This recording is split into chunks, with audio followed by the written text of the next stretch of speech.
اعوذ باللہ من الشیطان الرجیم بسم اللہ الرحمن الرحیم۔ اب اس کے بعد پھر ایک بڑی عظیم دعا آ رہی ہے۔ اس سورہ مبارکہ میں دعائیں بہت ہیں، یہ بھی بہت عظیم دعا ہے، اور یہ تو باقاعدہ تلقین کر کے کہا گیا ہے۔ کہیں تو ایسا ہوتا ہے لوگ ایسے دعا کرتے ہیں، یہاں ہے قل اللہم مالک الملک، کہو اے اللہ جو تمام بادشاہت کا مالک ہے، مالک الملک ہے، کل ملک اس کے اختیار میں ہے، تؤتی الملک من تشاء، تو حکومت اور اختیار دیتا ہے جس کو چاہتا ہے، وتنزع الملک ممن تشاء، اور سلطنت چھین لیتا ہے جس سے چاہتا ہے، وتعز من تشاء، اور تو عزت دیتا ہے جس کو چاہتا ہے، وتذل من تشاء، اور تو ذلیل کر دیتا ہے جس کو چاہے، بیدک الخیر، تیرے ہاتھ میں سب خوبی ہے۔ اس کے دونوں معنی ہیں، کل خیر، خوبی تیرے ہاتھ میں ہے، دوسرے تیرے ہاتھ میں خیر ہی خیر ہے۔ بسا اوقات انسان جسے اپنے لیے شر سمجھ بیٹھتا ہے وہ بھی اس کے لیے خیر ہوتا ہے۔ عسیٰ ان تحبوا شیئا وہو شر لکم وعسیٰ ان تکرہوا شیئا وہو خیر لکم، انک علی کل شیء قدیر، یقیناً تو ہر چیز پر قادر ہے۔ تولج اللیل فی النہار، تو رات کو لے آتا ہے دن میں پرو کر، وتولج النہار فی اللیل، اور پھر دن کو نکال لاتا ہے رات میں سے پرو کر، وتخرج الحی من المیت، اور تو نکالتا ہے زندہ کو مردہ سے، وتخرج المیت من الحی، اور تو نکالتا ہے مردہ کو زندہ سے۔ اس کی بہترین مثال مرغی اور انڈا۔ مرغی میں جان نہیں ہے لیکن اسی میں سے چوزہ برآمد ہوتا ہے، زندہ ہے، اور وہ مرغی جو ہے وہی انڈا دے رہی ہے۔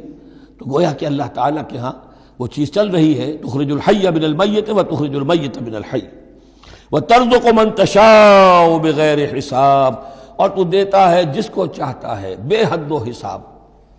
لا يتخذ المؤمنون الکافرین اولیاء من دون المؤمنین، اہل ایمان نہ بنائیں اپنے دوست کافروں کو اولیاء، ایسا دوست جو قلبی دوست ہو، جو رازدار بھی ہو جاتے ہیں، پشت پناہ بھی ایک دوسرے کے سمجھے جاتے ہیں۔ یہ تعلق کفار کے ساتھ اختیار کرنے کی اجازت نہیں ہے۔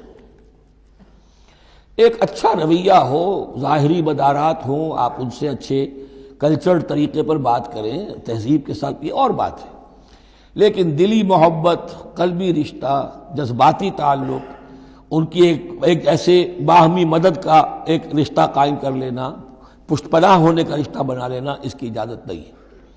لا يتخذ المؤمنون الکافرین اولیاء من دون المؤمنین، اہل ایمان کو چھوڑ کر ان کے ساتھ یہ رشتہ قائم کرنا اللہ کو پسند نہیں۔ ومن یفعل ذلک فلیس من اللہ فی شیء، اور جو کوئی بھی یہ حرکت کرے گا پھر اس کا اللہ کے ہاں کوئی مقام نہیں ہوگا، کوئی رشتہ اللہ کا پھر اس کے ساتھ نہیں رہے گا۔ اللہ کے دشمنوں کے ساتھ تمہاری دوستی ہے تو ظاہر بات ہے کہ پھر اللہ کے ساتھ تمہارا کوئی تعلق نہیں رہا۔ الا ان تتقوا منہم تقاہ، سوائے یہ کہ تم ان سے بچاؤ کرنا چاہو، بچاؤ کے لیے۔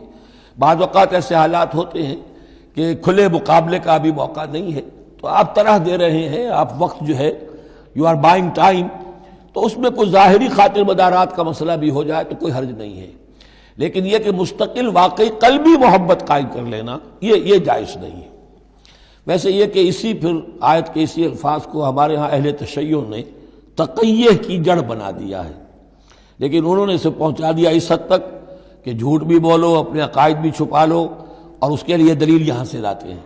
لیکن یہ بالکل ایک دوسری شکل ہے کہ یہ صرف ایک ظاہری مدارات کی حد تک، ایک حد تک، یہ نہیں کہ آپ جھوٹ بولنے پر آ جائیں اور آپ ایک چیز کو چھپانے پر آ جائیں، بس یہ ہے کہ آپ اس وقت تک، جیسے ہم پڑھ چکے ہیں سورہ بقرہ میں، کہ اگرچہ یہ یہودی جو ہیں ان کے دلوں کے اندر آگ بھری ہوئی ہے تمہارے خلاف، لیکن یہ فاصفحوا فاعفوا واصفحوا، ابھی ذرا درگزر کرتے رہو، ابھی فوری طور پر ان کے ساتھ جو ہے معاملہ کوئی مقابلے وغیرہ کا شروع کرنا مناسب نہیں۔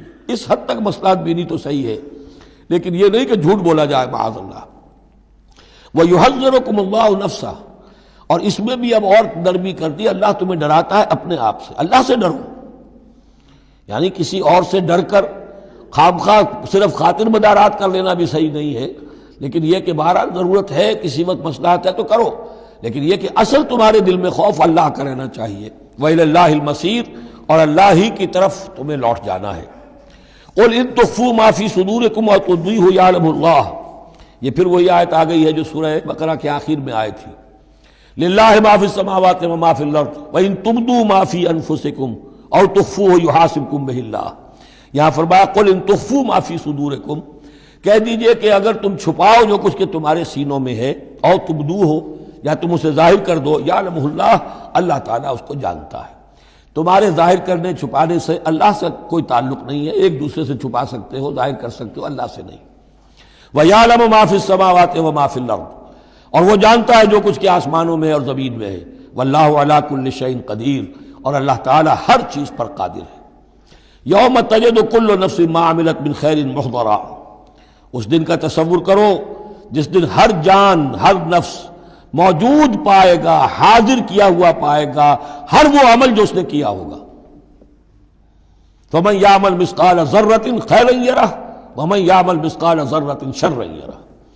یوم تجد کل نفس ما عملت من خیر محضرا وما عملت من سوء، جو نیکی کی ہوگی اسے بھی موجود پائے گا، اور جو بدی کمائی ہوگی وہ بھی موجود پائے گا۔ تود لو ان بینہا وبینہ امدا بعیدا، اور ہر جان یہ چاہے گی، ہر انسان یہ چاہے گا کہ کاش میرے اور میرے اعمال نامے کے درمیان بڑا فاصلہ آ جائے، میں اسے دیکھوں بھی نہ، میری نگاہ بھی اس پر نہ پڑے۔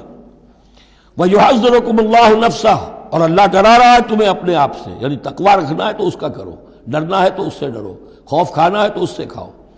واللہ رؤوف بالعباد، اور اللہ تعالیٰ اپنے بندوں کے حق میں بہت شفیق ہے، یعنی یہ وارننگز اسی لیے دے رہا ہے کہ تمہاری عاقبت برباد نہ ہو، بار بار سمجھا رہا ہے۔ صدق اللہ العظیم۔